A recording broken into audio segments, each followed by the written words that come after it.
So the first speaker is my friend Gabriel Aris. You can call him Jibril.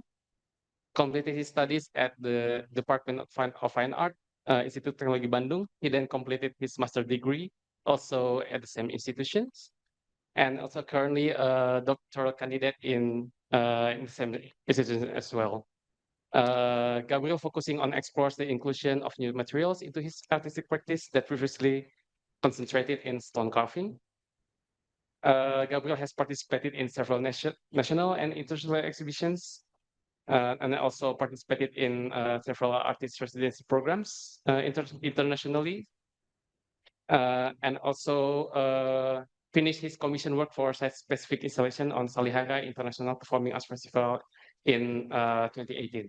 And then the second speaker, Pak Agung, I Gusti Ngurah Agung Janardana, is a Hindu priest and engineer based in Bandung, a graduate of engineering physics at Institut Teknologi Bandung. He serves currently as a Pinandita Gede at Pura Viracandra Dharma, Secapa Ade Bandung. In his religious and community roles, he holds the position of Regional Coordinator Chair of PSN West Java and serves as Deputy Chair for Religious Affairs, Spirituality, and Interfaith Relations at PHDI Kota Bandung, to which he brings together spiritual authorities, interfaith dialogue, and community leadership within Bandung's Hindu community. And lastly, Kang Yoyo Gasmana, is well-known as a performance and visual artist and cultural communicator based at Kasepuhan Cipta Gelar, Sukabumi, a graduate of the Fine Art Department at IKI Bandung.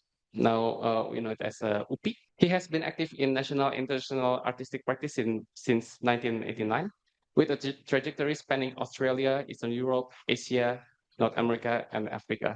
Since 2009, Kang Yoyo has served as Jambatan at Kasepuhan Cipta Gelar, a role of cultural mediation and ancestral service, bridging the community's internal life with the world outside. In this capacity, he also functions as Juru Komunikasi Kasepuhan, overseeing communication channels including Radio Suara Cipta Gelar, the local television Ciga TV, and Kasepuhan's broader media infrastructure. Dengan demikian, kenalannya, kita memasuki waktu berbahasa Indonesia. Kita mengundang pembicara untuk ya kita mulai refleksi atas praktek masing-masing atau pengalaman masing-masing. Kita mulai dari Jibril, selanjutnya Pak Agung, dan terakhir Kang Yoyo. Untuk Jibril, dipersilakan. Give it a round of applause. Assalamualaikum warahmatullahi wabarakatuh. Hello everyone. It's a pleasure and honor for me to share my experience in today's seminar, especially regarding to my bachelor's final project. First of all, I would like to ask for your permission to speak in Bahasa Indonesia to avoid any misunderstanding about the case I will present. Ya, membaca ulang 25 arca yang bisu. Ini saya seperti di sidang tugas akhir lagi. Karena sebenarnya bahasan yang saya sedang angkat ini adalah karya tugas akhir saya 18 tahun yang lalu. Yang saya pikir itu sebuah kesalahan. Karena karya ini tidak pernah dipamerkan sampai dengan detik ini. Dan menjadi sebuah penyesalan sebenarnya di belakang. Kenapa saya mengangkat tema terkait heritage, terkait peninggalan sejarah untuk kemudian diangkat menjadi sebuah karya kontemporer pada saat itu. 2008 saya ingat betul itu booming seni rupa, mungkin puncak-puncaknya booming seni rupa di Indonesia. Jadi keputusan yang sangat nekat untuk mengangkat tema heritage untuk tugas akhir saya ini. Karya tugas akhir saya ini berjudul Doa, yang secara tidak langsung dipengaruhi oleh arca-arca yang ada di ITB. Saya ingat betul karya-karya arca ini ada di perpustakaan lama di atas. Kalau mungkin teman-teman sudah lama berada di sini, akan hafal betul beberapa arca candi yang sekarang dipajang di Selasar Sumarja ini buat saya itu sebuah masterpiece, mengalahkan karya-karya seni yang waktu itu sering dipamerkan di ruangan tempat kita hadir di siang hari ini. Buat saya, karya-karya itu seperti sebuah mesin waktu yang menyimpan value lebih dari karya-karya kontemporer. Tapi sayang sekali dan seringkali kemudian terbengkalai karena memang ya saat itu belum ada tempat khusus dan saya pikir juga belum ada kajian khusus yang Bu Kiki angkat di siang hari ini waktu itu ya, bersama-sama dengan teman-teman. Oke, seingat saya juga bukan saja ada di Selasar Perpustakaan Lama, ada juga di gerbang masuk, ada karya Arca Ganesha. Kemudian juga di Studio Patung, saya nggak tahu itu asli atau enggak, ada juga beberapa yang saya pikir apakah ini peninggalan juga. Dan juga di Taman Patung yang berserakan patung-patung yang saya ingat pernah memahat untuk satu eksperimen ya, di bawah itu ada seperti bekas arca atau artefak. Nggak tahu itu memang betul atau tidak. Keasliannya juga pada saat itu tidak ada yang terlalu peduli saya pikir. Jadi semua hal itu kemudian membangun pola pikir keseni rupaan yang saya bawa hingga saat ini. Ya, saya coba coba membagi nih teman-teman yang mungkin membedakan pola pikir saya dengan beberapa kawan-kawan di masa itu mengenai pembacaan contemporary art dan potensi seni yang saya lihat. Tapi ini personal sekali ya sifatnya, jadi mohon maaf kalau memang nanti banyak yang tidak sepakat. Saya melihat bahwa batu pada saat itu melebihi material resin yang shiny, karya-karya seni patung pada saat itu, karena kemudian materialnya menyimpan banyak memori buat saya, dan secara wujud dia lebih memiliki value kosmologis dibandingkan karya-karya media art pada saat itu, dan juga secara uh, spiritualitas fisik ketika saya memegang material batu artefak itu seperti merecall sesuatu yang saya nggak tahu. Saya belum bisa menyebutkannya itu kemudian itu apa. Dan kemudian connecting dengan tradisi. Kenapa connecting dengan tradisi? Memang karena memang saya tumbuh dan tumbuh ketika kecil banyak diajak bermain ke kawasan situs dan candi oleh orang tua. Karena kebetulan orang tua dari Sragen tadi, Mbak Pipit juga membahas mengenai situs Sangiran. Saya ingat seringkali ketika kecil dibawa ke situs Sangiran. Jadi saya pikir itu cukup merefleksikan pemikiran saya mengenai kesenian pada saat itu. Tapi anyway memang tantangan bagi seorang perupa pada saat itu adalah bisa masuk ke dunia seni rupa kontemporer ya. Candi-candi tadi kemudian ketika ketika S1 saya karena sangat bukan tergila-gila tapi terinspirasi oleh beberapa arca yang ada di sini, tidak cuma arca sebenarnya, jadi ada juga beberapa karya-karya patung cetakan gips Romawi ya, Yunani ya, saya juga kurang tahu itu Yunani atau Romawi yang cukup menginspirasi, membawa saya di perjalanan ke satu untuk melakukan touring candi. Waktu itu saya melakukan touring candi eh, sekitar 2 minggu ke Jawa Tengah dan Jawa Timur.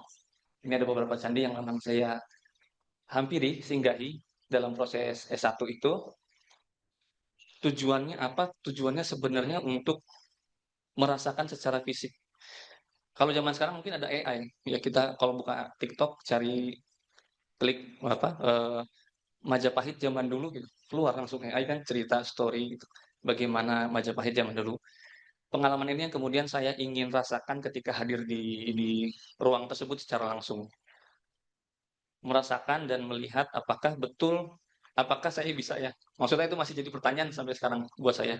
Apakah benar dengan hadir di situ bisa memberikan satu imajinasi seperti apa sih situasi peradaban, seperti apa sih, eee, ikatan antara si bangunan tersebut, dipakai untuk apa saja, oleh siapa saja, dan bagaimana kemudian mereka berinteraksi dengan, bangunan ini. Itu ketika 2008, saya pikir itu satu-satunya cara terbaik yang bisa membawa saya untuk merasakan apa yang si artefak-artefak ini, coba berikan, baik secara langsung maupun tidak langsung. Nah, ini juga saya coba sedikit share, mengenai buku yang saya baca, karena susah untuk hanya melihat batu, kemudian memegang dan merasakannya secara fisik yang memang dingin. Dingin tuh, ya secara material batu dingin gitu. Tapi juga ketika masuk ke area candi, masuk ke dalamnya juga dingin juga ya. Nah, tapi saya butuh satu rangsangan lagi untuk membaca apa sih sebenarnya, peranan si artefak ini, candi-candi ini pada masa tersebut. Maka saya baca beberapa buku yang menurut saya cukup bisa memvisualisasikan keinginan saya untuk tahu apa sih, kondisi pada saat itu. Dan saya kemarin coba googling, coba cari-cari ilustrasi mengenai seperti apa kemudian artefak-artefak tersebut ada di peradaban pada masa itu. Next, dan interaksinya ya, publik dengan karya-karya tersebut. Maka 2008 hadirlah, sketsa-sketsa ini. Saya juga kemarin Bu Kiki dan Pak Aul memaksa saya secara nggak langsung untuk mencari lagi artefak-artefak lama, jadi saya buka, alhamdulillahnya masih ada ternyata buku sketsanya, jadi saya coba coba foto, sketsa-sketsa yang tersisa dari waktu S1. Jadi kurang lebih seperti ini. Next. Begitu juga komposisi yang saya coba bangun di karya tugas akhir. Cukup susah nyari bukunya, Bu Bimo dan Paul. Next.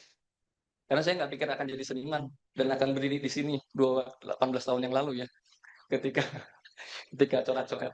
Nah, ini adalah, beberapa dokumentasi yang saya berhasil temukan, ada di HP istri saya dulu ternyata. Untungnya pacarannya sama anak Sinurupa juga, jadi kesimpan. Iya, ini ada di studio patung di bawah, jadi, saya coba mau komparasi tinggi waktu itu, dengan tinggi saya seperti apa. Nah, karya ini kemudian dibuat di lapangan merah, lapangan tengah kalau sekarang ya mungkin ya, lapangan merah. Saya ingat betul dibuatnya di bulan puasa, jadi saya kerja itu always start habis, tarawih, jadi jam 8 sampai jam 2 pagi. Dan selalu ramai karena teman-teman waktu itu ya masih boleh kerja malam di sini, jadi sungguh menyenangkan. Kita kerja saya kerja sampai jam 2 malam, teman-teman di atas itu, nonton, ya kan. Kalau enggak duduk-duduk main gitar. Mungkin Bu Kibung dan Pak Ul sebagai saksi hidup juga waktu itu. Jadi membuat kegaduhan di malam hari di gedung sini. Eee, saya nggak kerja sendiri, teman-teman banyak yang pengen ikut nyobain juga ternyata. Jadi, itu yang menarik kemudian secara kolektif karya ini sebenarnya bukan cuma karya saya, karena teman-teman juga banyak yang ikut, eee eee, memahat dan juga waktu pendisplayan sini juga saya pikir hampir 20 orang, teman-teman yang nongkrong di bawah, semua bantuin angkat karya ini ke atas, di ruangan ini di displaynya waktu itu. Pada saat itu TA masih boleh di sini, masih ya sekarang. Oke, ya ini, formasi kemudian karya, saya yang menurut saya banyak dipengaruhi oleh arca-arca yang ada di ITB secara nggak langsung. Tapi saya nggak berani klaim itu juga karena sebenarnya banyak juga intervensi-intervensi yang hadir dalam prosesnya gitu. Terutama, challenge untuk bagaimana karya ini bisa diterima di medan seni rupa, kontemporer. Itu challenging tersendiri dan sampai sekarang susah ternyata untuk karya ini hadir di ruang pamer, seni kontemporer. Ya, ketika kemudian saya mencoba menyimpulkan kemarin, saya membaca ulang karya ini, mencoba menyimpulkan apa sih sebenarnya yang menjadi landasan. Saya coba coba menyimpulkan sebenarnya nggak tepat juga nyebutnya siluet Prambanan, tapi memang Prambanan yang paling buat saya satu komposisi yang paling mengena secara, komposisi ya dan secara bentuk.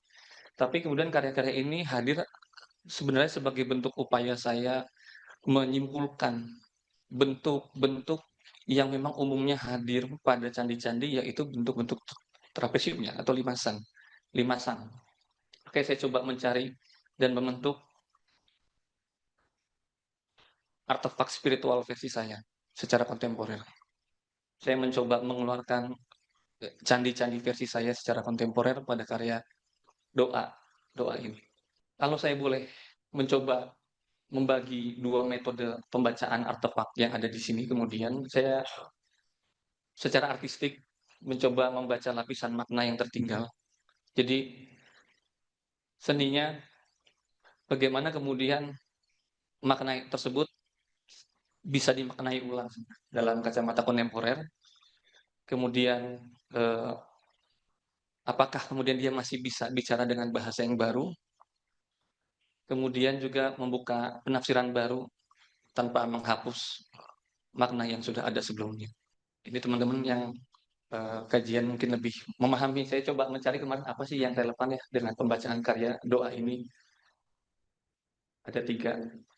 Nah, yang kemudian tetap tertinggal dalam proses karya-karya saya sampai dengan sekarang dari pembacaan artefak adalah pembacaan mengenai material, bahwa material kemudian tidak lekang dimakan waktu, khususnya batu, dan itu kemudian menjadi bahasa material yang saya pakai sampai sekarang.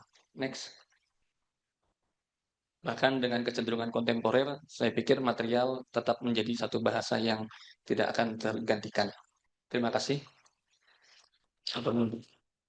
Selamat siang. Saya mohon izin untuk menyampaikan materi dalam bahasa Indonesia. Mungkin bisa slides di ini. Saya terkoneksi dengan acara ini sebetulnya di sebelum ini karena saya adalah seorang agawan praktisi, juga seorang pemimpin umat Hindu. Saya dihubungin oleh rekan-rekan di sini karena waktu itu akan ada acara penelitian tentang arca-arca di sini. Jadi saya datang kemari waktu itu sebagai ulama Hindu melakukan satu prosesi di sini. Kartika, terima kasih. Kemudian berlanjut saya ditawarin untuk ikut dalam acara sesi ini. Sedikit latar belakang. Sebetulnya ketika diberikan terms-nya, saya berpikir keras juga gitu ya. Di satu sisi background saya adalah seorang praktisi, tadi sempat disampaikan. Secara akademisi saya adalah seorang teknik. Saya dari teknik fisika, nyemplung masuk ke dunia agama jauh sekali, tapi secara otodidak. Kemudian saya menjadi ulama. Kemudian saya pelaku, praktisi, jadi saya menjalankan aktivitas itu, ritual. Saya berpikir antara agama dengan spiritual. Gitu ya. Kalau kita bicara spiritual, seringkali itu bermain di ranah metafisika dan transenden. Sementara ini lingkungan akademisi, ilmiah. Bagaimana saya menyambungkannya? Nanti saya dibilang klinik nanti di sini. Yang kedua, ketika bicara tentang sacred heritage-nya, terutama dalam ranah kami, Hindu, stigma yang sering muncul ya penyembah berhala dan lain sebagainya. Jadi mohon izin materi saya agak lumayan padat di tulisan ininya dia. Oke, saya mulai. Di lembar pertama ada 2 gambar atas dan gambar bawah. Secara visual tampak sama. Di atas adalah saya ngambil dari lamannya ITB, itu patung Ganesha yang sekarang entah di mana posisinya. Yang kedua itu adalah secara umum orang-orang akan mengatakan juga patung Ganesha karena bentuknya sama. Yang kedua itulah kami nyebutnya sebagai arca. Untuk pembicara yang pertama mungkin kami melihat dari perbedaan antara patung dan arca. Nah, yang kedua itu adalah arca Ganesha yang ada di salah satu pura yang ada di Gunung Salak, Bogor. Saya sengaja menunjukkan ini karena materi saya ke sana larinya sebenarnya kita bicara ininya. Kemudian next. Nah, kalau bicara warisan spiritual, warisan sakral, saya ingin membatasin kerangka berpikirnya biar tidak terlampau jauh melebar, khususnya kepada warisan sakral yang dari etnis Hindu Bali. Karena Hindu warisannya banyak, ragamnya banyak, kami tidak terlampau mempermasalahkan masalah nama, rupa. Tapi kepada hakikat sama, bentuk pewujudannya silahkan disesuaikan dengan kondisi lokal. Nah, karena saya terbiasa dari Hindu dengan etnis Balinya, saya cenderung kemudian melihat dari sisi etnis Balinya dia. Kemudian saya karena warisan sakralnya Hindu Bali itu banyak, baik yang tangible maupun intangible, itu beragam. Dan nggak mungkin dalam 10 menit saya menyampaikannya. Jadi saya mengambil fokus kepada patung atau arca di sisi ini. Untuk bicara tentang patung atau arca dalam konsepsi berpikir Hindu, saya harus mulai dengan sedikit tentang teologi Hindu di sini. Karena di ujungnya itu sebetulnya arca itu adalah niasa simbol dari Tuhan itu sendiri. Jadi agar bisa kemudian memahami itu, mau tidak mau saya harus masuk sedikit tentang teologi Hindunya sendiri.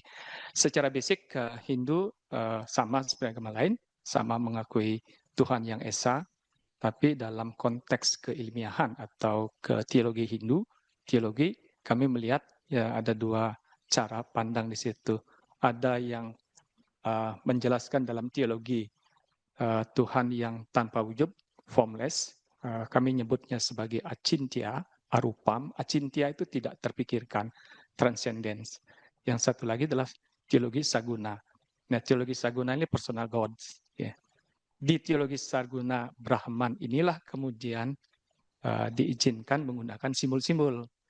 Kalau di teologi nirguna Brahman, namanya juga formless, namanya juga acintya, narupam, tanpa bentuk, ya itu sama sekali memang tidak ada ini.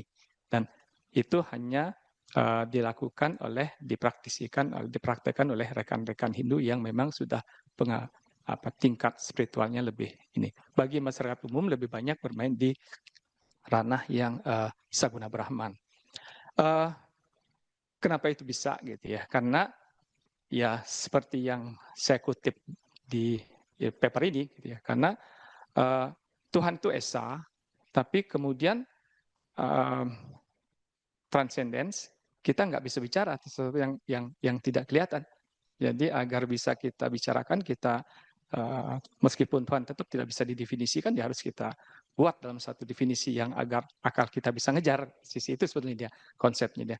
Maka berdasarkan teks Rigveda itu meskipun Tuhan tunggal, tapi sifat-sifatnya beliau yang kemudian ketika beliau ada sebagai spirit, contoh misalkan spirit matahari, ya kami nyebut sebagai surya. Gitu aja seperti simpelnya dia.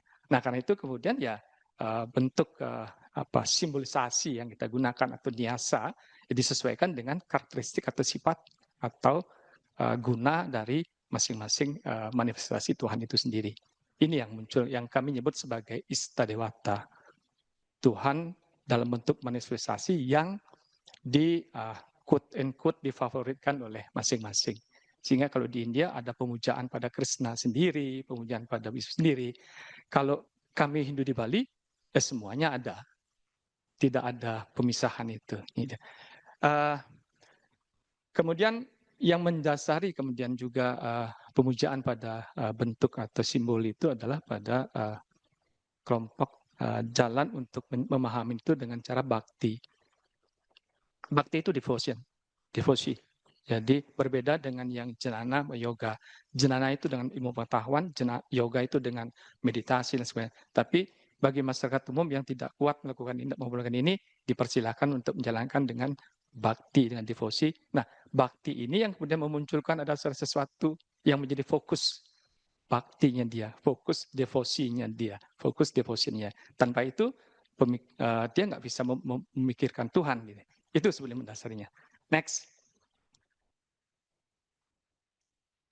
Oke, ini bisa di apa? Jadi saya ngambil poin yang di atas saja. Saya ngambil dari Prof. Bani Pandit yang mengatakan bahwa all the Hindu rituals have a basic philosophy. Tidak ada hal yang di Hindu datang dari dunia hampa. Selalu ada basic filosofinya dan basic logiknya dia. Jadi untuk menggambarkan yang transenden pun dalam ranah Saguna Brahman ya harus ada. Sama kayak kita lah. Kita membicarakan tentang sesuatu konsep yang akan bisa ngomong kalau tidak ada wujudnya jadinya. Jadi yang numena menjadi kita jadikan fenomena, kita experience gitu ya. Bisa dicerap oleh indera kita. Oke, next. Nah, dalam konsep Saguna Brahman atau Tuhan personal God, Tuhan yang boleh dinyatakan dalam bentuk wujud-wujud, kami di Hindu beragam punyanya. Jadi mulai dari bentuk simbol aksara, yang atas itu kami melafalkannya, aksara itulah Om atau Ong. Ya, kalau di India, Om. Kalau di Hindu, Jawa, dan ini Ong. Sebenarnya dia. Nah, yang kedua, itu juga masih bentuk simbol imajiner. Nggak mudah juga dipahamin oleh teman-teman yang masih belum paham, belum tinggi ininya. Kemudian berikutnya ada bentuk sesajen. Yang kedua adalah sesajen. Itu juga sama nih, simbolisasi Tuhan. Ini pun juga masih ada unsur imajinernya gitu ya. Bagaimana Tuhan dilihat dalam bentuk sesajen, gitu jadi. Sampai akhirnya muncul bentuk yang paling lebih mudah 3 dimensi, ikonografi, bentuk arca. Seperti gambar itu salah satu bentuknya dia. Seperti itu sebenarnya. Ya, umat Hindu dipersilahkan. Anda milih yang mana? Anda ada di posisi mana? Anda tingkat pemahaman Anda di mana, silakan. Tidak ada pemaksaan lain. Jadi apa sih sebetulnya acara atau ritual dalam Hindu? Sebetulnya tindakan simbolis yang memiliki makna dari proses materialisasi, dari transcendence, agar kita tampak, kita materialisasikan dari spiritualisasi maupun ideologi ketuhanan sendiri. Jadi pada dasarnya ada nyasa atau simbol tadi dari Tuhan yang transenden yang itu ya kita materialisasikan, kita wujudkan agar indera yang kita miliki dan pikir kita bisa menyerap dan bisa memaknainya. Itu sebetulnya kita. Oke, itu background-nya. Next. Nah, saya masuk ke benda-benda sakral ya. Untuk membedakan. Saya 1, 2, 3, 4, 5. Yang paling ujung saya caption yang mengatakan patung, itu Bima. Yang keduanya saya sebut Arca Ganesha. Yang ketiganya itulah Pratima. Yang keempatnya itu Pralingga. Yang kelimanya itu Pratima yang ditaruh di Pralingga. Kami membedakan.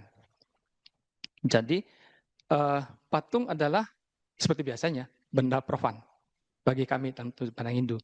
Ketika disebut arca, setelah ada proses sakralisasi, barulah dia menjadi arca, layak untuk menjadi simbolisasi dari Tuhan yang suci itu sendiri. Nah, karena dia suci, kemudian tempat untuk menempatkannya pun juga harus suci. Itu yang kami sebut sebagai pralingga. Lingga itu linggih itu tempat. Ini. Jadi ada juga lingga dalam artian linggam, simbolisasi siwa. Jadi itu sebenarnya jadi membedakan. Nah, karena dia sudah menjadi benda yang sakral, maka dari yang profan tadi harus ada proses sterilisasi. Oke, next. Bagaimana prosesnya? Jadi saya ambil contoh arca ini. Ada beberapa hal. Yang pertama adalah ada manual books. Itu dari kitab Siva Sastra. Siva Sastra ini adalah background ujungnya ada di Wastu Sastranya, teks yang ada di India yang sudah ada sejak 3000 tahun sebelum Masehi sebenarnya dia. Menjadi acuannya dia.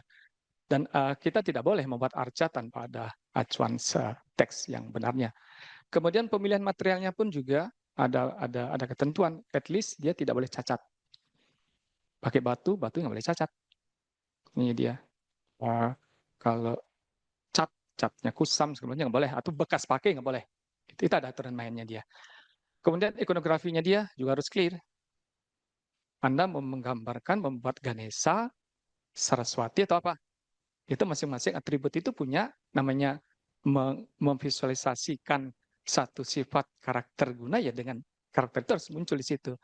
Begitu juga ikonometrinya dia. Mana yang lebih tinggi, mana yang lebih rendah, dalam artian penempatan malaikat dengan Tuhan berbeda, kemudian jadi harus juga ada perbedaannya. Tidak semua boleh dibuat semua sama tinggi. Perwujudan Tuhan Brahman kemudian itu juga dengan demonik sama sehingga ya nggak bisa juga ini dia. Nah kalau di Bali termasuk malah pemahatnya sendiri. Ada prosesi yang dia lakukan untuk melakukan pahat untuk pembuatan arca dan pratima tadi. Di Bali tidak hanya situ saja, melakukannya pun, memulainya pun asal dari ritual. Untuk menjaga seluruh proses itu tetap dalam koridor sakral. Itu yang ditekankan. Barulah kemudian dia layak nanti digunakan untuk ini. Ya ini prosesi nanti bisa dilihat ke papernya ke ini. Next. Nah, ketika dia sudah menjadi benda sakral, ketika akan menggunakan benda sakral pun juga ada proses. Tidak bisa diambil begitu saja. Jadi gambar yang pertama itu proses bagaimana benda sakral tadi dipindahkan dari tempat penyimpanannya dan akan dipersiapkan untuk dipakai dalam ritual keagamaan. Kami nyebutnya sebagai nedunan dan menghiasnya dia. Nah, kalau lihat orang yang melakukannya itu pakai ikat khusus, itu pun juga tidak sembarang orang boleh ngambil. Itu simbol, Bapak itu memberikan simbol sebetulnya, tidak orang awam boleh ngambil sebenarnya, kan itu udah benda sakral. Jadi ngambilnya pun juga harus punya sterilisasi sebelumnya gitu. Nah, setelah itu kemudian gambar berikutnya adalah proses membersihkan. Ada prosesi juga. Ya, membersihkan. Kemudian setelah bersih baru kemudian ditempatkan di tempat yang akan dilakukan persembahyaan tadi. Next, setelah dia menjadi benda bersih, kemudian barulah pendeta ulama seperti kami itu kemudian memohon dalam tadi, memohon kehadiran energi dewani, energi ilahi tadi untuk menyaksikan, menerima persembahan dari umatnya. Nah, setelah selesai, ya tidak juga boleh begitu saja, benda itu ditaruh begitu saja. Jadi kita undang beliau hadir, setelah selesai, ya kita mohon beliau kembali lagi sehingga dia stay selama di situ. Berbeda konsepnya dengan tradisi yang ada di India. Kalau di India dia stay di situ selamanya. Kalau kami di Bali, kapan diperlukan, dimohonkan kehadirannya. Setelah selesai, ya mohon beliau kembali lagi. Sama seperti kita menerima kedatangan seorang tamu kehormatan, ya kita tata cara kehormatan berjalan. Setelah selesai, kita kembalikan lagi. Oke. Kemudian ada satu yang spesifik baru-baru ini kita lakukan adalah sebelum satu hari raya suci nasional Hindu di Indonesia ada Nyepi. Sebelum Nyepi itu ada proses namanya Melasti. Melasti ini menjadi kaitannya saya kemarin adalah inti dari proses Melasti itu adalah membersihkan simbol-simbol ketuhanan yang akan digunakan dalam proses Nyepi, ritual Nyepi tadi. Dan uniknya adalah ini kemudian diiring ke laut segara. Kenapa? Karena segara lah tempat peleburan semua kekotoran tadi. Simpelnya, analoginya, apapun air yang mengalir dari sungai yang masuk ke laut, ya sama aja jadinya ya. Jadi segara dalam konsepsi Hindu, tempat pelebur seluruh kekotoran. Sehingga dia ke situ. Umat mengiringinya. Gitu. Oke, next. Saya sedikit memberikan cross reference yang ada di India gitu ya. Jadi ini yang saya katakan tadi. Basically sebetulnya sama, hakikatnya sama. Ini saya katakan tadi. Kalau di Hindu hakikatnya sama, tapi bagaimana kemudian mengacarakannya itu dipersilahkan sesuai dengan local genius masing-masing. Kalau di India seperti ini jadinya dia. Oke. Mohon maaf Pak Agung, waktunya sudah mau habis. Oke, next satu lagi ya. one point saya. Mohon maaf. Jadi, nah ini sebetulnya saya hanya memberikan stressing bahwa di conclusion saja lah gitu ya. Regular idle atau multi cleanings represent more than maintenance. It's a profound spiritual practice that purifies your environment, calms your mind, and open channel for divine blessing. Jadi ya tidak hanya sekedar cuci mobil, karena benda sakral ya tentu gitu. Itu dari saya. Mohon maaf karena melewati waktu. Sampurasun. Sebetulnya saya mau comel, mau bilang-bilang kalau saya tuh sedang nyontek dari presentasinya Dr. Susilo yang harusnya ada hadir di sini, ternyata beliau juga harus hadir di tempat lain. Jadi izinkan saya mencontek apa yang beliau tulis. Di sini ternyata begitu dibagi, itu ada beberapa item dan saya melihat ada korelasi yang mungkin bisa dicocokologikan. Nah, kira-kira seperti itu. Kang, tolong dicari tulisan tentang pungpuhunan. Coba lihat presentasinya. Sambil kita jalan-jalan dulu ke Kasepuhan.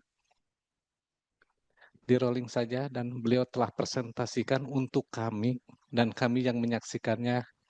Ini jalan-jalan di Ciptagelar dulu.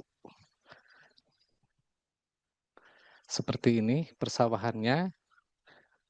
Dan ini pemukiman, dan karena Pak Dr. Susilo adalah seorang arsitek, mendivide bagaimana memisahkan ruang-ruang yang digunakan yang ada di tempat kami. Terus dilanjutkan saja dulu. Terus itu budaya menanam padi, terus saja dilewati. Ini juga sama, terus ini peristiwa padi yang terjadi, terus dilewati saja. Ini pun sama.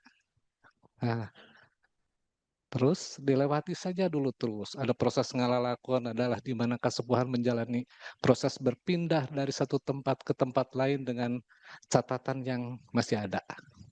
Kira-kira seperti itu. Terus, di sini mundur sedikit. Mundur lagi, pungpunan 1. Nah, ini yang dibicarakan. Supaya rada dekat ke obrolan dengan saudara-saudara yang lain. Pungpuhunan adalah di mana satu bentuk yang kita sebut bonggot atau puhu. Nanti di bahasa Sunda ada puhu, ada congo. Congo adalah ujung, puhu adalah bonggotnya. Jadi nanti bicara bonggot, bicara dasar, cikal bakal, nanti bicaranya konteksnya ke asal usul atau wiwitan dan sebagainya.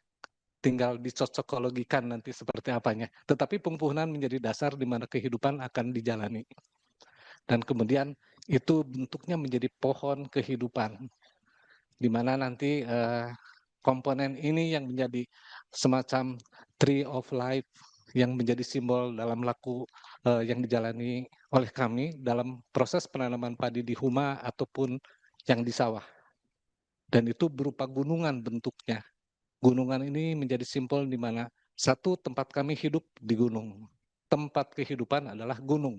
Maka kemudian seperti tugas kami di Kasepuhan harus tinggalnya pun di gunung. Maka kemudian nanti ada cerita kami mendivide gunung itu menjadi 3 kelompok, 3 bagian, di mana gunung yang ditinggali sebagai disebutnya gunung garapan atau luwung garapan, di mana yang dijadikan lahan pertanian dan perkampungan, kemudian ada luwung titipan atau gunung titipan yang dititipkan oleh leluhur untuk satu waktu bisa digunakan, termasuk juga ada gunung yang memang dikonservasi untuk kebutuhan hidup sehari-hari, tetapi tidak boleh diganggu, itu untuk kehidupannya. Maka kemudian bicara gunung, itu menjadi juga simbol gunungan yang dipakai dalam setiap prosesi. Lanjut Kang. Ini ada pembacaan tentang gunungan yang digunakan, yang disebut pungpuhunan.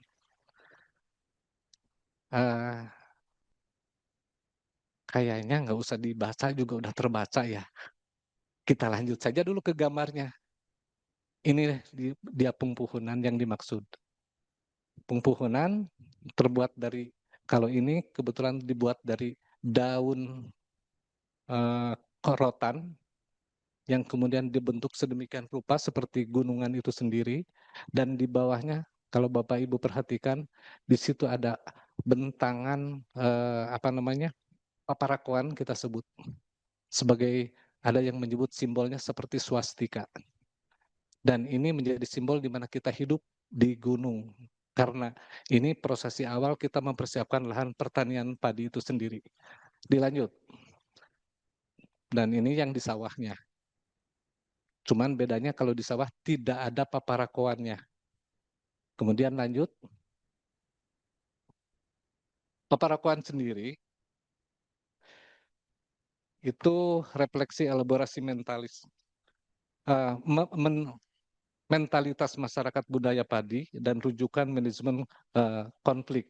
Itu misalnya Pungpuhunan hadir di dua lahan agriculture, yaitu huma dan sawah, itu mencirikan bahwa mentalitas masyarakat berladang atau berhuma itu memiliki sifat-sifat tersendiri yang jelas akan berbeda sifatnya dengan mentalitas masyarakat sawah. Dan kami menempati dan melakukan seduanya. Jadi kami melakukan proses berhuma dan proses bersawah yang seduanya dilaksanakan cuma 1 kali dalam setiap tahunnya. Dilanjut dulu, kemudian Parakuan juga sebagai, ada di sini sih Pak Susilo menuliskannya, budaya padi huma adalah asli Sunda, sedangkan bersawah adalah asimilasi atau di Jawa. Nah seperti itu. Ini karena kalau dilihat hari ini kondisi di mana Indonesia sebagai negara agraris hari ini lebih diokupasi dengan sistem pertanian lahan padi sawah atau basah. Sementara yang berhuma itu cuma dipegang oleh para pemegang titipan masyarakat adat yang berada lebih di luar Jawa. Seperti Dayak, seperti suku Anak Dalam, atau suku Kajang dan sebagainya, mereka masih berhuma. Tapi kalau di Jawa, itu hampir rata-rata sawah, dan humanya seperti hilang. Tapi dipegang oleh seperti masyarakat kami di Kasepuhan dan juga masyarakat Baduy. Ini menjadi simbol di mana juga nanti penggunaan simbol Pungpuhunan atau bahkan paparakoan. Itu bahkan paparakoan ini, stereometri paparakoan ini mendeskripsikan mentalitas murni masyarakat peladang sekaligus konstruksi ruang. Dilanjut dulu.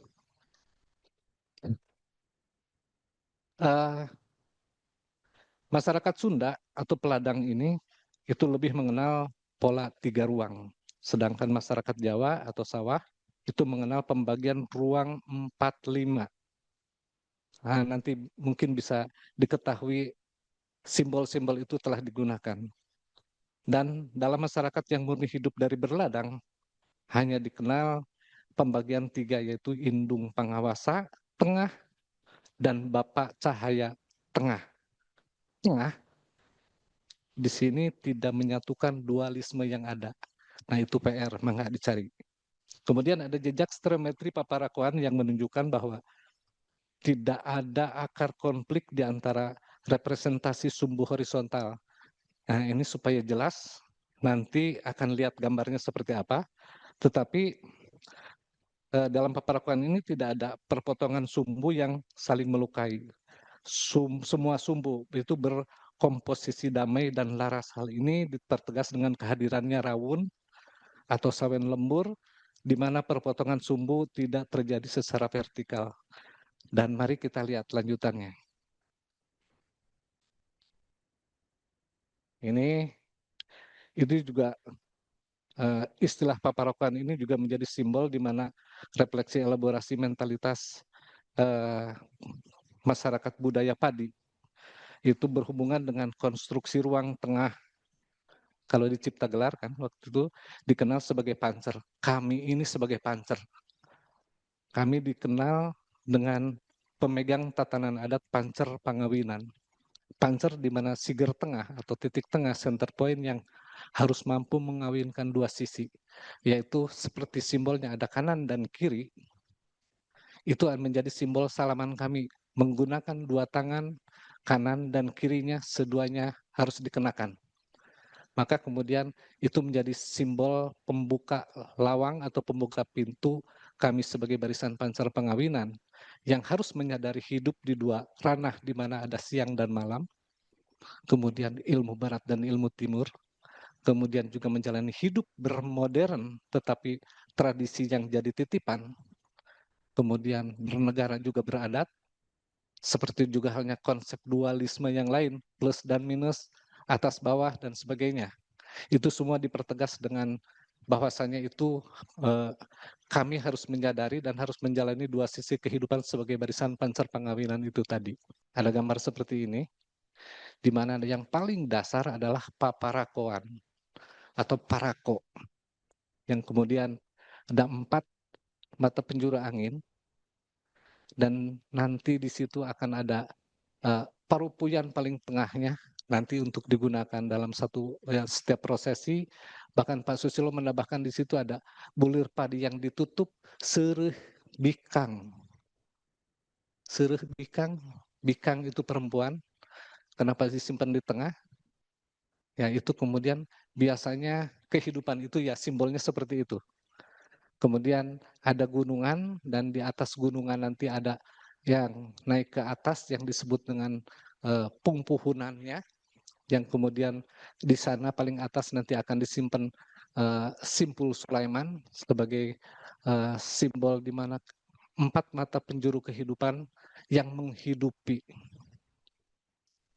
Kita lanjut dulu. Nah, paparakoan itu hanya ada di Huma, tapi kalau di sawah tidak menggunakan paparakoan.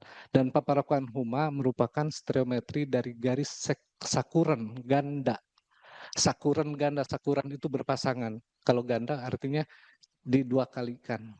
Itu berbentuk swastika yang memiliki pola gerak ruang katuhu naik artinya. Nanti simbolnya ke sana. Dilanjut dulu. Ini yang tadi dimaksud tentang di mana 4 mata penjuru angin yang disimbolkan antara barat, timur, utara, selatannya, dan itu selalu berpasangan, dan itu simbol-simbol sebagai zona imajiner ini muncul dari keempat sumbu garis yang tidak saling berpotongan, melainkan setiap ujung terdalam bertemu dan di setengah sumbu garis lainnya secara tegak lurus. Lanjut lagi gambarnya. Nah, ini rawun. Kita ada satu prosesi ngarawunan di mana selamatan bunting padi. Nah, itu kemudian rawun ini akan ditancapkan. Dan ini dari bilah atau batang bambu yang kemudian menunjukkan simbol 4 mata penjuru angin. Dan yang paling atasnya itu kita sebut simpul Sulaiman, yang dibikinnya itu harus di belakang, bukan di depan. Di belakang badan, dibikin, kepala atau otak harus berpikir bagaimana membuat polanya, kemudian mulut harus dikunci dengan lidah dilipatkan ke atas, dan kemudian sambil dilipatkan, napas harus ditahan, tetapi mulut juga harus mengucapkan mantra-mantra.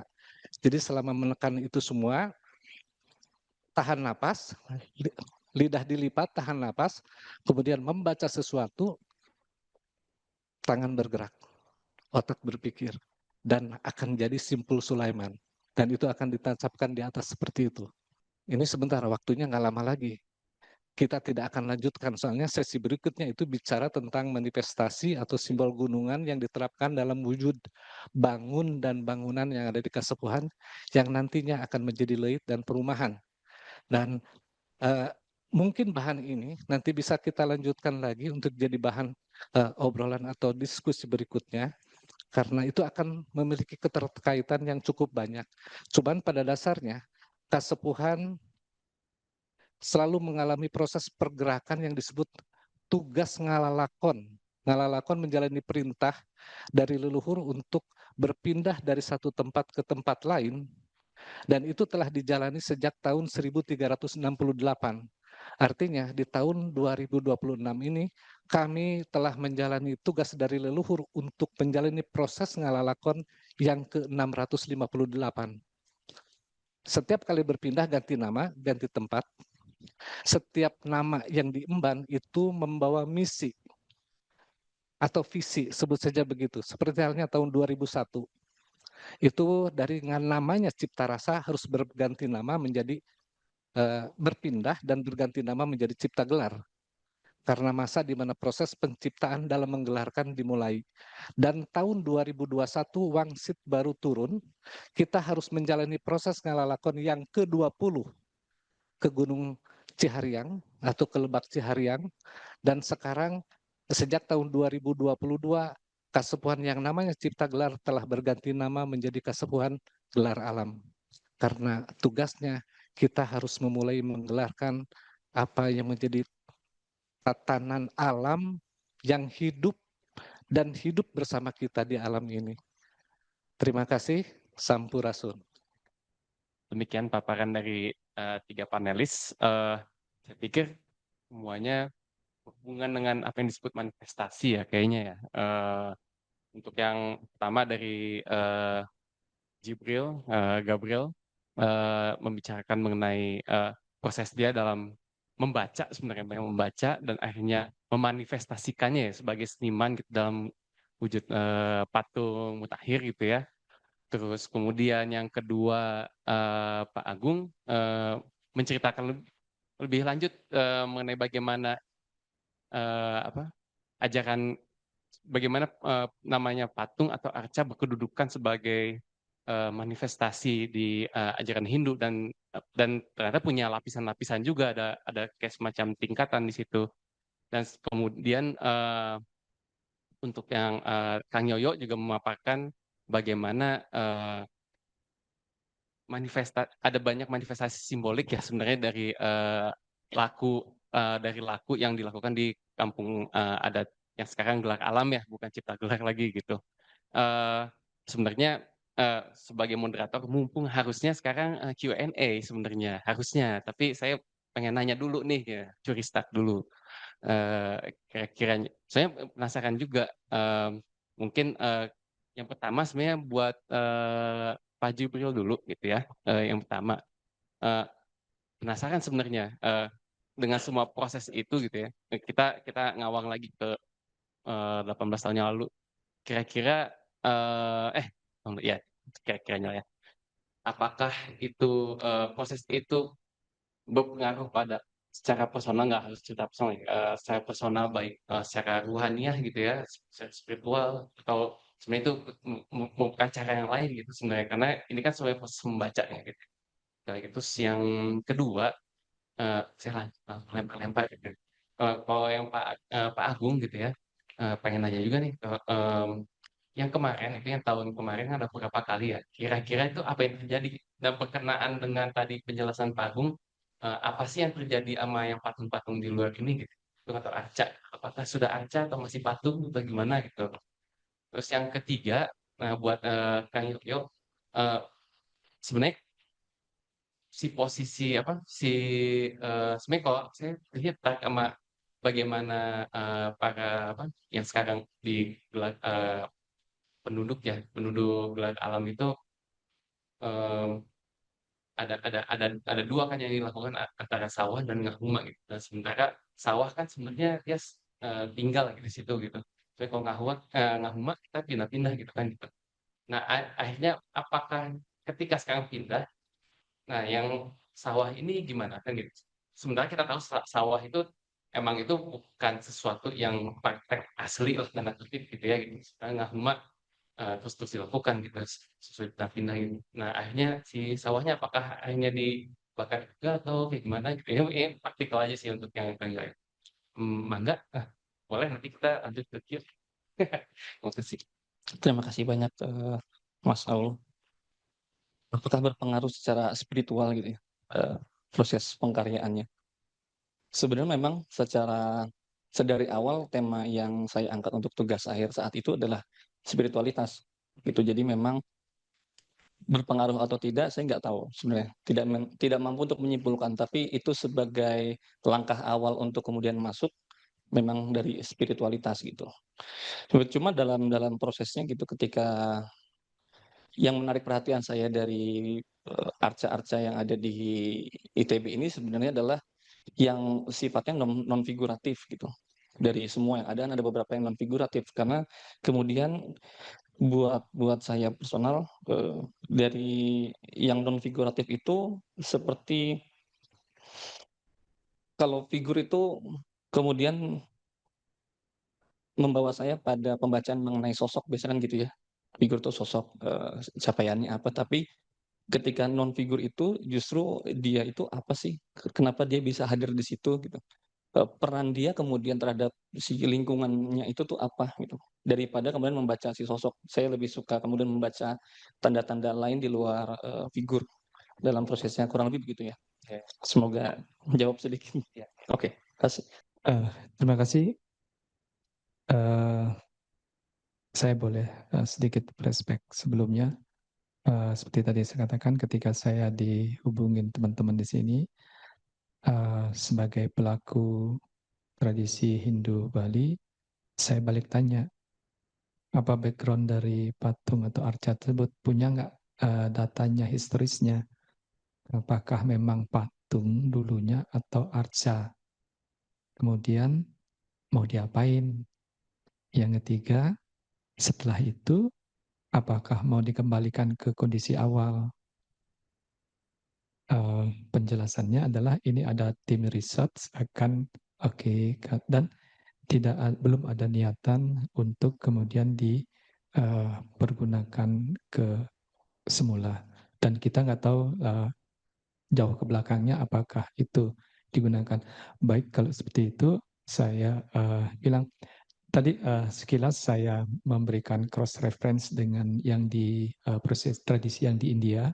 Sebangun gedenya ada dua. Satu adalah untuk menjadikan satu simbol menjadi sakral, ada proses purification. Kemudian ada proses kalau di India dinamakan sebagai prana pratista atau installs spirit, energi di situ. Menurut tadi. Nah, saya katakan karena tidak akan digunakan, saya tidak gunakan yang kedua, saya pilih yang pertama saja, proses purification. Sebelum melakukan purification, karena kita nggak tahu sebelumnya itu, apakah benda-benda tadi dulu pernah diinstalkan spirits, sehingga ketika kita datang sebagai orang profans dalam kacamata spiritual Hindu, jangan sampai keprofanan kita kemudian berdampak kepada benda-benda tadi. Seperti layaknya lah kita datang ke satu tempat hari ini, ya kita mohon izin mau menggunakan begini. Kalau ada kesalahan apa, mohon dimaafkan dan dialirkan energi. Itu saya katakan. Sehingga di awal ada dua kali kami lakukan di sini. Pertama adalah mohon izin akan menggunakan patung-patung tadi sebagai kajian ilmiah. Yang ketiga, sudah selesai melakukan purification. Seandainya ada ketika dalam riset tadi ada Hindu melihat ada dua skala yang tampak dan tidak tampak. Yang tidak tampak pikiran-pikiran yang mungkin lagi riset ada rasa marah atau disappoint segala macam, itu ya jangan sampai ganggu. Itu yang kita lakukan purification-nya. Itu sebenarnya yang kami lakukan kemarin. Jadi setelah itu apa? Ya kembali lagi sebagai benda profan. Kecuali ada request untuk mengembalikan lagi pada posisi semulanya. Tentu nanti rest belakangnya ya kembali seperti gambar tadi, ada proses ritual yang dilakukan berikutnya. Demikian mungkin.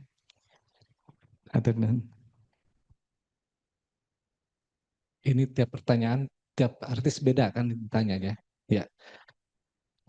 Cerita tentang berhuma itu biasanya kami menggunakan lahan huma, itu lahan yang sifatnya lebih banyak gulmanya.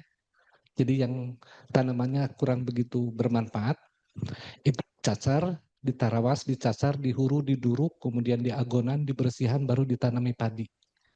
Dan kemudian itu setelah dipanen, nanti biasanya seiring waktu beres dipanen sambil ditanami lagi pohon-pohonan.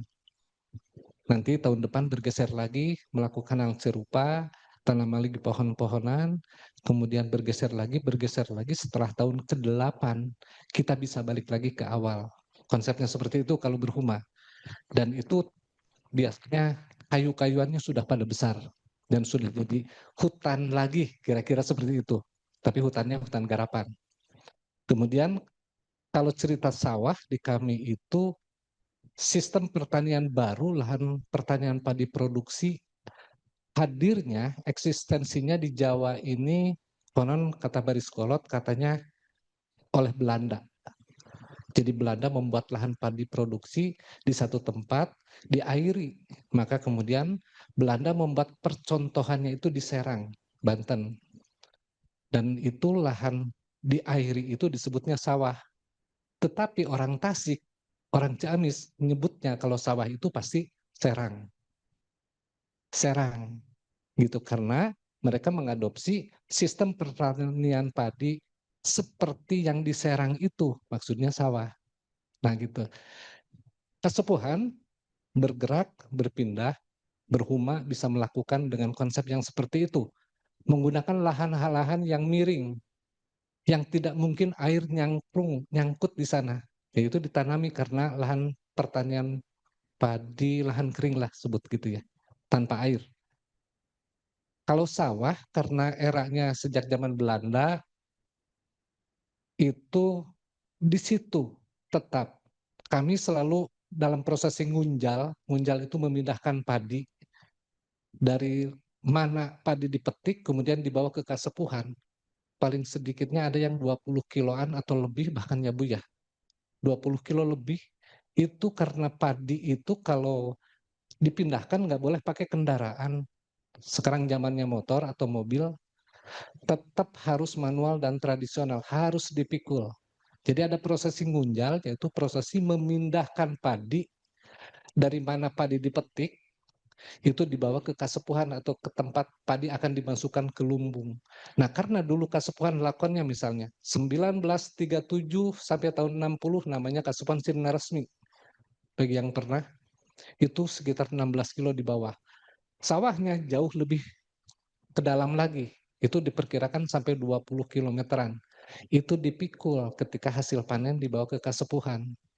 Dan itu menjadi satu performativity atau suatu pertunjukan di jalan tanpa ada yang nonton. Karena semua sedang bekerja. Begitu kira-kira. Menarik sekali paparan dari tiga panelis ini. Mudah-mudahan mungkin ada satu koneksi atau sesuatu yang tidak koneksi yang mungkin bisa ditanyakan kepada tiga panelis tersebut. Untuk itu saya buka sesi Q&A, tanya dan jawab. Kira-kira dari ada yang sudah mau menanyakan, satu depan, dua, lalu dua dulu ya. Baik. Pertama, terima kasih atas paparan ketiga narasumber ini. Dan perkenalkan, nama saya Engku Surswana. Saya juga alumni di sini, alumni planologi, angkatan 75. Jadi udah tua, udah 70 tahun. Saya akan merespon apa yang disampaikan oleh Pak Gede Agung sama Kang Yo. Pertama, yang untuk Pak Gede Agung, ya banyak ahli antropolog, arkeolog mengakui bahwa sebelum kedatangan Hindu dan Buddha ke Nusantara, bangsa Nusantara itu sudah cukup maju. Bahkan George Codes mengakui ada 10 kemajuan peradaban maju yang dimiliki bangsa Nusantara ini, termasuk mengenal navigasi, sudah melakukan pelayaran, gitu ya, mengenal budidaya pertanian, bahkan sampai ke terasering yang paling modern, kata Codes begitu. Juga soal penanggalan juga sudah dimiliki, gitu ya. Jadi banyak peradaban. Nah, termasuk juga dalam sistem keyakinan atau agama. Dan itu pun diperkuat oleh Blenders, gitu ya, kemajuan itu. Nah, masuknya Hindu dan Buddha, menurut Codes, itu tidak mampu menghilangkan sistem keyakinan agama asli Nusantara, khususnya di Jawa, ya, Jawa Sunda. Nah, Hindu dan Buddha hanya mampu atau mengisi bagian-bagian yang belum terdefinisikan atau mengisi bagian luar yang disebut oleh Codes itu sebagai suprastratum. sedangkan substratumnya tetap bertahan dengan agama asli Nusantara. Nah, kemudian juga Neil Muller juga mengatakan karena ada terjadinya penjumpaan maka terjadilah idiosinkratik gitu ya. Dan oleh Rick Lab juga disebutkan itu ya terjadilah sinkretisme di situ. Nah, yang kami amati di Bali gitu. Kalau menurut kajian saya dan juga saya pernah berdiskusi dengan para pedande, saya pernah menanyakan pedande agama Hindu di sini, Hindu Bali ini, konten lokalnya berapa persen? Mereka bilang 80% lebih itu konten lokal. Hindu Indianya sangat kecil. Nah, jadi itu membuktikan apa yang dikatakan Kodes tadi, bahwa hanya mengisi bagian-bagian luarnya saja. Nah, kemudian kan di agama Hindu kemudian yang sekarang itu sebetulnya kenapa disebut Hindu itu karena politis sebetulnya kan. Sebetulnya lebih cocok agama Tirta, agama asli Bali gitu ya, harusnya gitu. Tapi karena faktor politis akhirnya disebut agama Hindu. Tapi kan banyak juga di suku-suku lain yang memiliki atau tetap bertahan dengan agama-agama lokalnya. Gitu. Termasuk di Sunda banyak itu, cuma banyak yang sampai sekarang itu sembunyi karena faktor politis, faktor perjalanan sejarah mengalami marginalisasi dan diskriminasi kan. Sebetulnya yang lokalnya masih banyak. Nah, yang ingin saya tanyakan di Pak Agung, kira-kira antara konten lokal dengan konten Indianya, impornya, masih kelihatan nggak di mananya gitu ya. Nah, karena setahu saya konten lokalnya yang paling banyak. Itu salah satu yang ininya. Karena sampai sekarang itu kan di komunitas Hindu, sekarang kan semua agama lokal kan diusahakan juga untuk diambil sebagai Hindu kan. Saya datang ke masyarakat Pulau Buru. Di Pulau Buru juga ternyata teman-teman dari Hindu udah masuk ke sana kan. Untuk mengarahkan ya agama Pulau Buru pun Hindu gitu kan. Terus ke Pulau Seram juga begitu. Sama ada aktivitas dari komunitas Hindu Bali untuk merangkul. Nah, padahal di sisi lain di Kementerian Negara juga gitu ya kan sedang mengembangkan atau memberikan ruang untuk eksis dari agama-agama leluhur yang disebut sekarang itu kan masyarakat penghayat kepercayaan. Itu ya, jadi saya ingin penjelasan bagaimana itu soal konten lokal, konten luarnya. Nah, ke Kang Yoyo, saya agak kurang sepakat kalau disebutkan budaya sawah itu budaya Jawa dan budaya Uma adalah budaya Sunda. Karena dari dulu juga ya zaman purba pun masyarakat Sunda itu kan ada masyarakat di pegunungan dan ada masyarakat di dataran.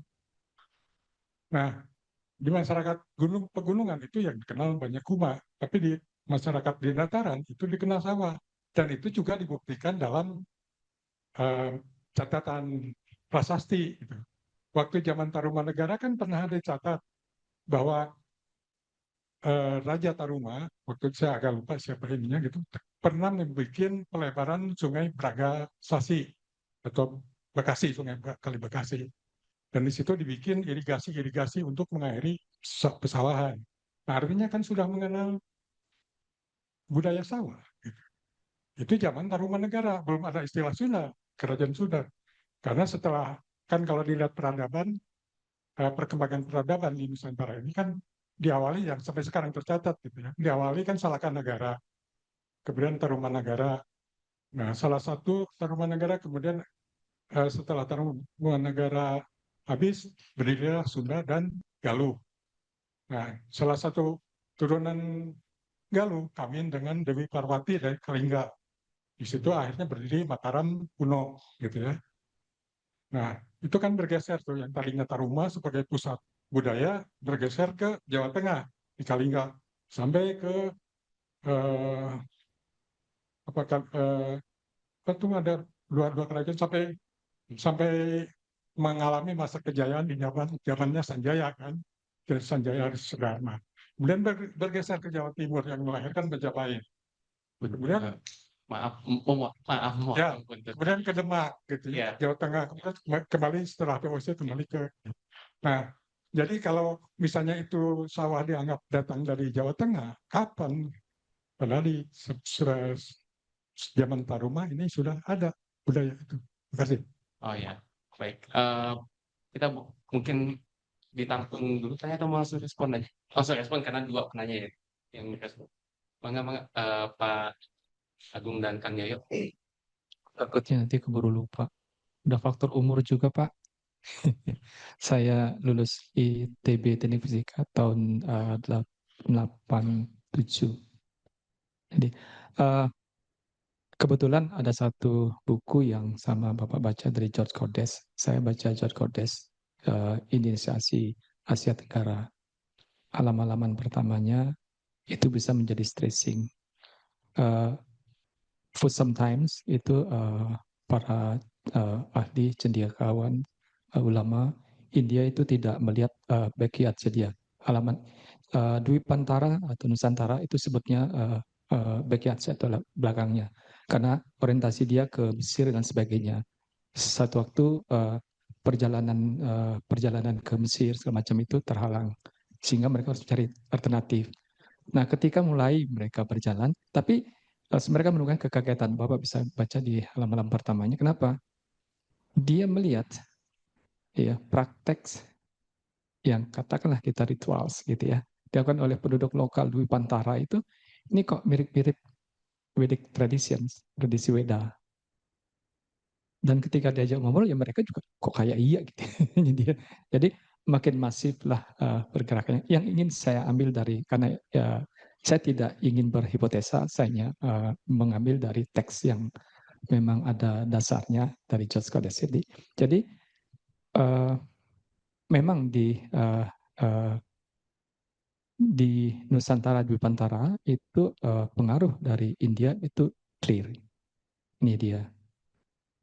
Kemudian berkembang. Nah, saya loncat dulu dengan Bali. Terkait dengan yang tadi, di Bali kemudian kami sebetulnya mewarisi dua. Jadi kalau di Bali tradisi Hindu kuno atau Bali kuno, terutama ada di daerah pegunungan Bali, sebutnya desa-desa Bali kuno, itu mewarisin yang ini.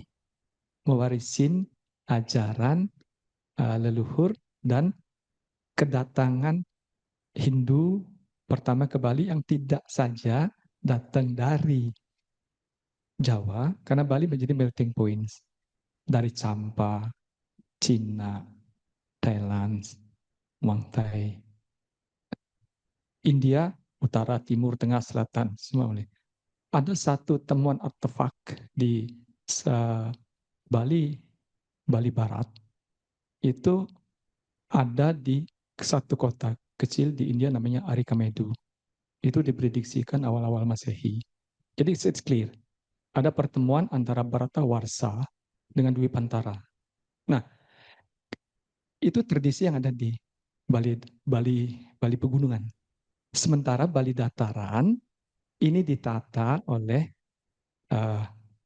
baik dari zamannya sebelum Majapahit, Medang Kemulan dan sebagainya, sampai kemudian Majapahit.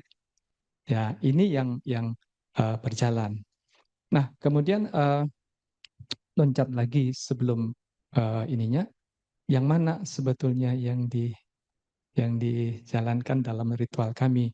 Kalau melihat ingin korelasinya, di kami ada 5 ritual, ya, ritual pada dewa dan sebagainya. Nah, karena saya praktisi, saya tahu persis. Ya, ritual terhadap pemujaan pada dewa itu jelas relasinya dengan India itu clear. Ya. Tapi yang paling mudah saya lihat adalah ritual kepada manusia. Kami nyebutnya manusiaatnya. Apalagi kemudian kepada kekuatan yang di bawah, butayatnya. Karena kami di situ menggunakan, kalau di Jawa nyebutnya sedulur papat kelima pancer, kami di Bali nyebutnya kandapat. Saya kalau melakukan ritual ke sana, saya panggil itu.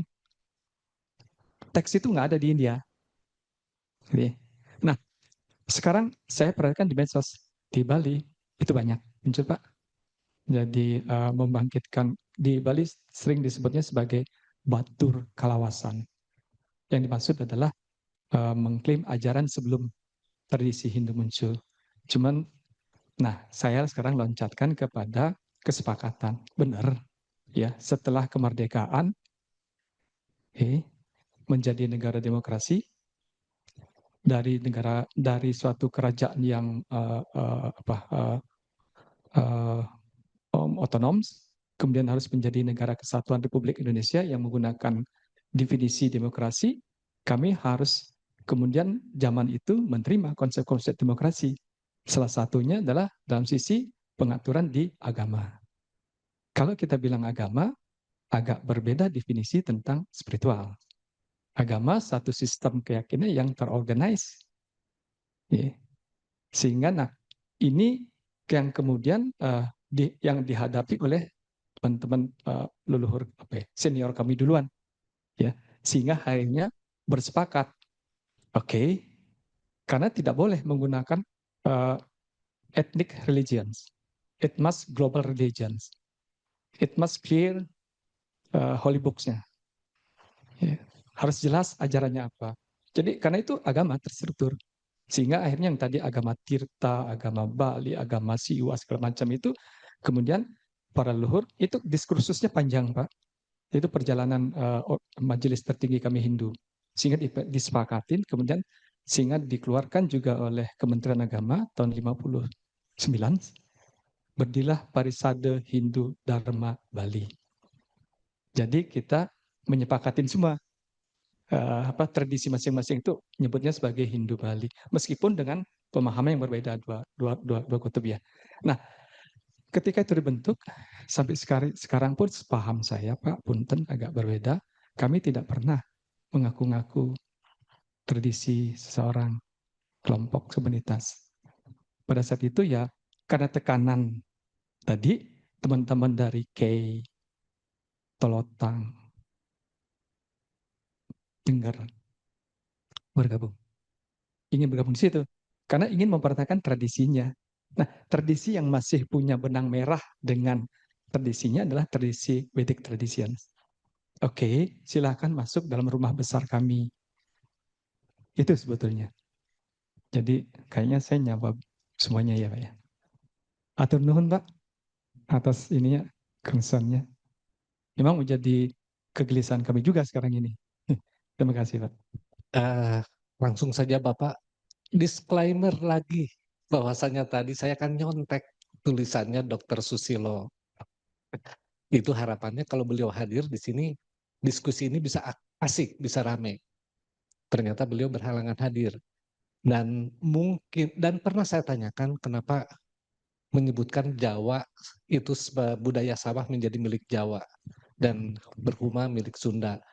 Beliau mungkin sebagai akademisi ingin memperjelas atau melihat ciri dan tanda yang beliau temukan karena berhuma itu lebih banyak dan masih sampai hari ini artefak-artefak dan sebagainya ada di Sunda, kayak gitulah kira-kira. Dan yang di Jawa mungkin bahasa beliau itu karena dulu juga pernah ada yang disebut Jawa Dwipa di zamannya. Hamparan emas, mungkin karena padi itu tadi.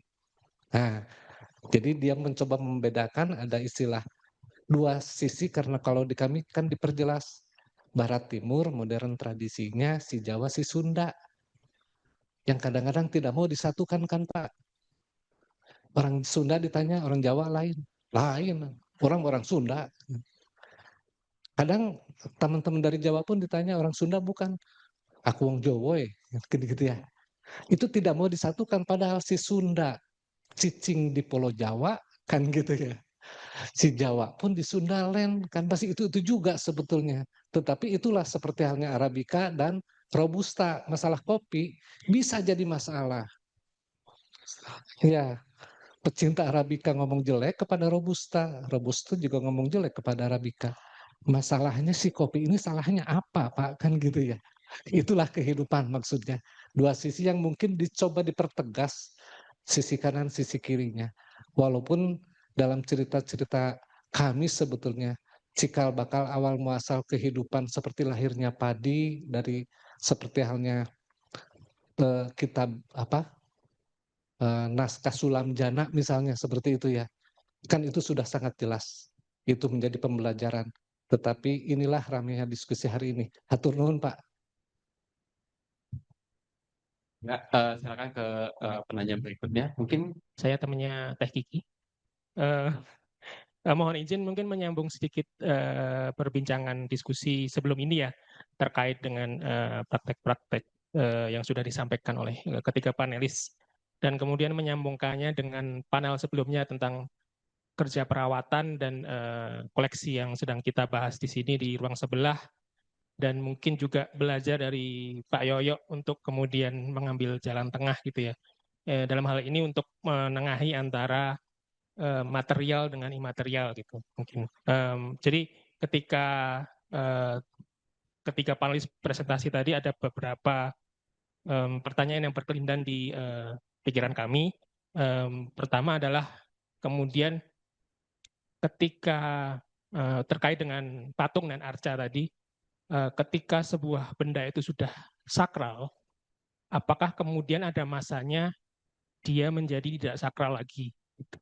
Dan Pak Agung tadi menjelaskan bahwa ada perbedaan antara patung dan arca, dan kemudian saya membacanya bahwa benda ini selalu dalam masa transisi, bahwa dia bisa menjadi sakral dan tidak sakral di waktu yang lain.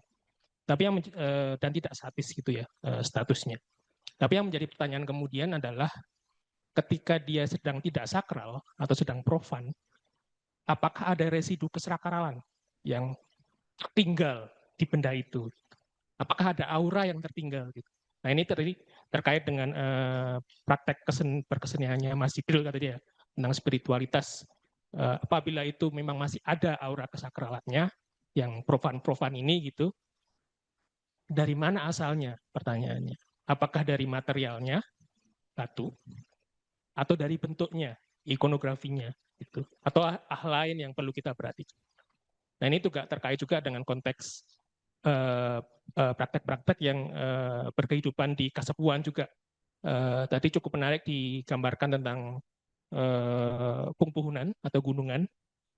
Yang menjadi pertanyaan saya justru adalah apa yang terjadi dengan benda itu setelah prakteknya selesai? Apakah dihancurkan? Apakah dirawat, dipreservasi daunnya, atau apa yang kemudian dilakukan? Pertanyaan besarnya adalah apa yang dirawat akhirnya itu, apakah bendanya atau ilmunya atau dua-duanya, atau kita tidak bisa memihakkan itu? Mungkin itu pertanyaan. Terima kasih. ini satu pertanyaan langsung semua kena.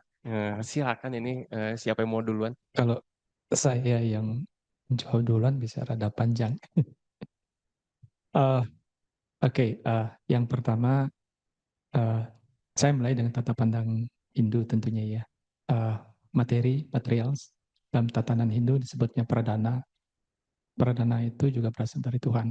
Pradana itu sakti. Pradana itu power. Pradana itu energi. Tapi dia ada dalam kondisi tidak punya kesadaran karena dia bukan purusha. He has no consciousness. It's material. Atau dalam bahasa kerennya karena seorang teknik fisika gitu ya.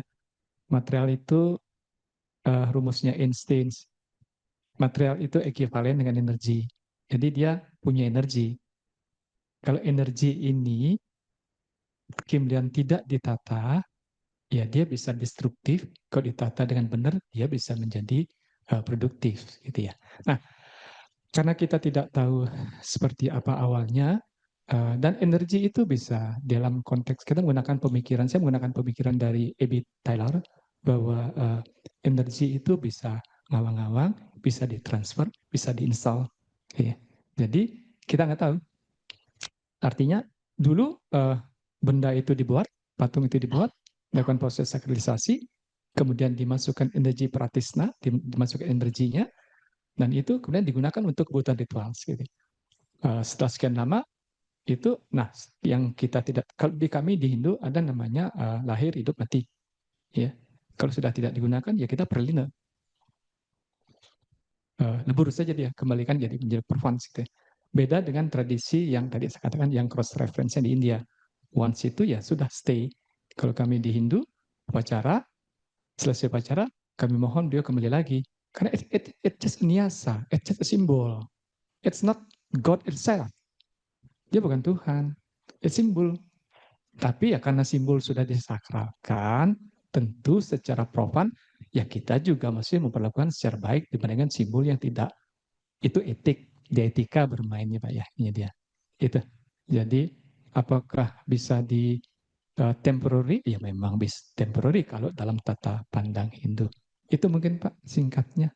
Terima kasih Pak. Ya, bicara pempuhunan, pempuhunan itu dibikin untuk jadi puhu, untuk jadi tonggak di mana misalnya ini ladang huma, kita bikin pempuhunan di sebelah mana. Dan ketika kita satu waktu datang berkunjung itu nggak kemana-mana, tapi ke situ ke puhunya, gitu. Yang di sawah pun sama. Kita membuat pempuhunannya di mana, ketika kita datang berkunjung ke sawah, nengok sawah itu datangnya ke situ, ke puhunya. Dan itu simbolnya, seperti tadi Bapak sampaikan, simbolnya gunung, di dalamnya ada tangkal pacing, dadap, dan sulangkar. Ada 3 pohon yang ditancapkan di sana, di tengah pempuhunan gitu, di tengah gunungan. Soal misalnya satu waktu si pohonnya hidup, bagus.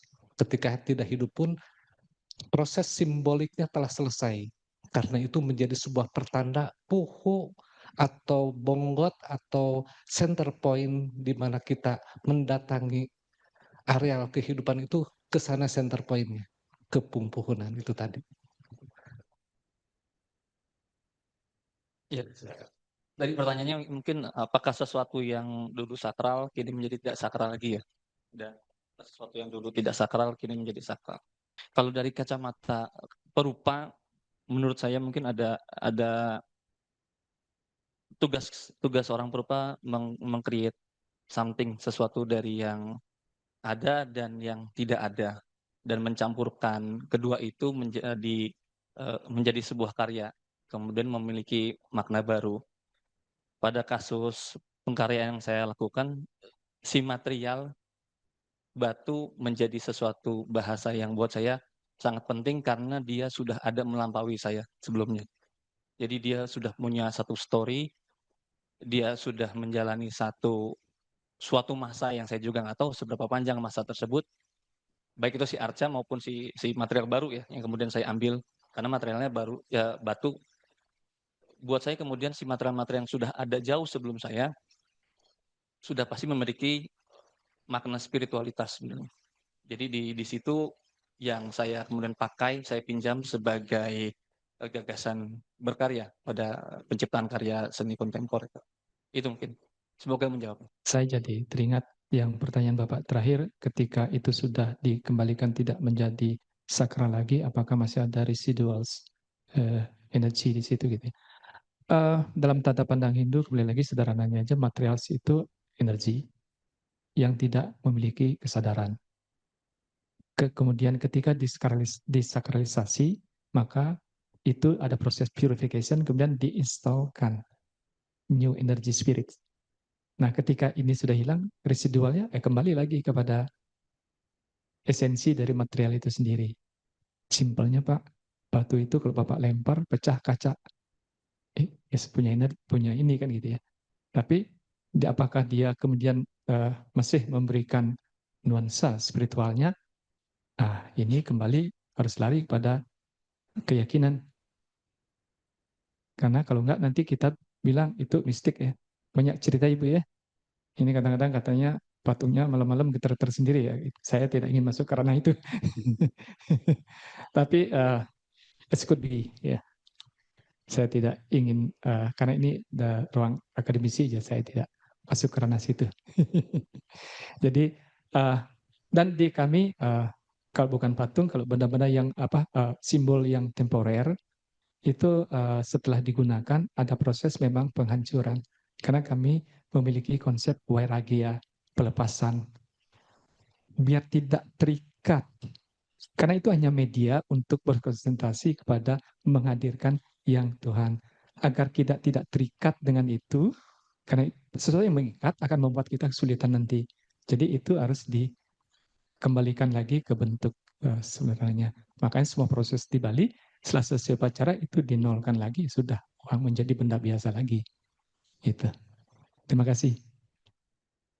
Baik, sepertinya respon dari Pak Agung menutup sesi kita kali ini. Ya, sebenarnya banyak banget pertanyaan saya kayak banyak sebenarnya spiritualitas solusinya nyangkut atau gimana bisa dikatakan nggak dari material. Cuma mungkin itu bisa diskusi yang lebih panjang lagi sebenarnya. Ya seperti yang diungkapkan juga bahwa ya bahkan sesuatu ya yang seperti Borobudur pun harus mengalami proses pengoncoman. Panel ini juga ternyata harus juga berakhir juga. Sama-sama fleeting moments ceritanya. Oke, dengan demikian terima kasih atas antusiasme dan pertanyaan-pertanyaan menarik dari penonton dan beri tepuk tangan untuk 3 panelis kita. Kita akan masuk coffee break selama 5 menit dan selanjutnya kita akan berlanjut dengan presentasi khusus dari Lydia Kiven yang akan bergabung melalui ruang Zoom dan kita akan ditemani di sini oleh Pak Danuh Tias Pradipta. Maka kita akan kembali ke sini dalam waktu 5 menit. Terima kasih semuanya.